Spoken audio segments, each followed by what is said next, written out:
This morning, those powerful winds overnight doing damage all across the Commonwealth. In Dedham, strong gusts snapped a tree, and you see what happened next. Crushed a car in that debris somewhere. And in Boston, a person suffered minor injuries when they were hit by a piece of scaffolding that fell from a building under construction on Causeway Street near the TD Garden. This morning, thousands across the state are still without power. Fortunately, we are still seeing some progress here this morning. WBZ's Tashanea Whitlow is live in Stoughton, one of the hardest hit areas. But Tashanea, people are starting to wake up to the lights back on.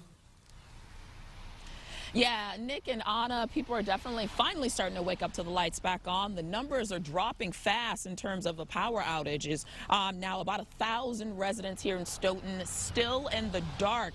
I'll tell you, like this section of Park Street, but that's a drastic difference from yesterday when the entire town lost power. It was a similar scene across the state. Strong winds knocked down trees and caused power outages to tens of thousands of people. Parts of Stoughton still in the dark after losing power Friday night. Many families spending the night and morning in the cold, forced to hunker down with some candles, flashlights, and extra blankets.